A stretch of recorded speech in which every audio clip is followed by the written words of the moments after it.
How's it going? Unboxing of the Parker Flight, and just a quick little comparison in the hand to the AeroShave. I just did a full review of the AeroShave. I'm not going to shave with it here. Don't do first impressions on this channel. There's a lot of videos that do first impressions. I'm not one of them, and the biggest reason why I don't do it with razors is because my opinion of a razor drastically changes the more shaves I get in with it.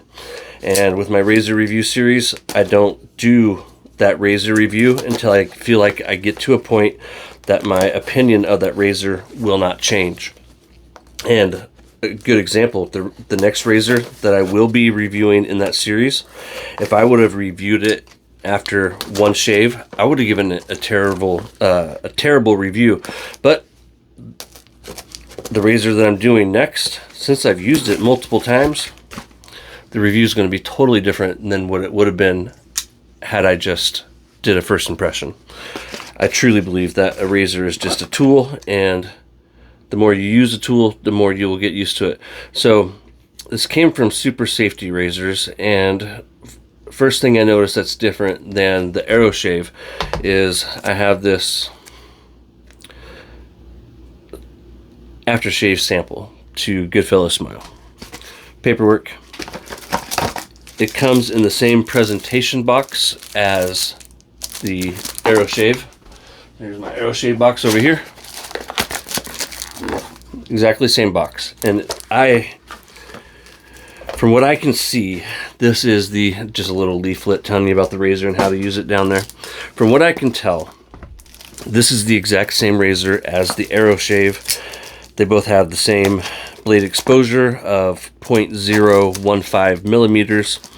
Now, some people will tell you the blade gap is different.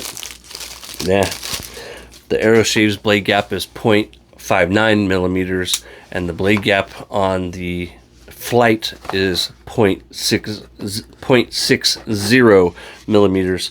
So it's virtually the same, and I don't expect that to translate to a different shave whatsoever. Absolutely gorgeous though. This is a beautiful razor, CNC machined just like the AeroShave is, and noticeably just that heft difference. So if you were intrigued by the AeroShave but you didn't want aluminum, that's going to be the benefit of this Flight, is that it's going to be way heavier. Now, I've always had a low opinion of Parker, and that's because I feel like Parker, for the most part, has always just done mediocre. And I do feel like the AeroShave, compared to most Parker razors, was that step above mediocrity, but it still didn't really lift them out of that middle tier, if that makes sense. This is still what I would call, mediocrity. This Flight, though, is absolutely gorgeous. I was expecting it to have an O-ring like the AeroShave does. It doesn't. Absolutely beautiful. The knurling, too. Immediately, I noticed a huge difference in the knurling. This feels great in the hand. It's not going to be uber grippy, though, but it does. If there is more of a knurl pattern here, like you would expect. So in my early assessment, all the Flight is the AeroShave, but done in brass. Both CNC machined. I'll try and get as many shaves in with this that it takes for me to be confident that my opinion of it will not change. I'm not going to earn a dime from the sale of this razor. It's beautiful though. It's absolutely gorgeous. This was sent to me by my friend Matthew. He loves his, not Matthew Lawrence, another Matthew, a member of the channel. Matthew Godet actually bought this for me and sent it to me. Thank you, Matthew. He had actually mentioned that some of the things that I talked about in my AeroShave review, he also has experienced with this Flight. So I'm anticipating that. I'll give you that full disclosure now that I have been talking with him, and the things that I discussed in that AeroShave video are things that he has experienced with his flight.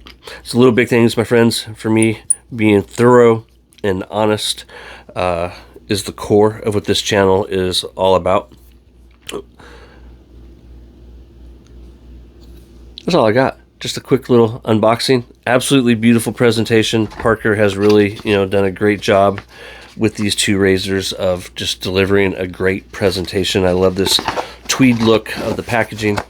So my simple recommendation is, if you wanted to try the AeroShave, but you don't like aluminum or you don't like lightweight materials, this is the answer for it. And it's still affordable. It's not going to break the bank. Take care, and I'll see you in the next one. Thank you again, Matthew. I appreciate you. Gorgeous razor, just absolutely stunning.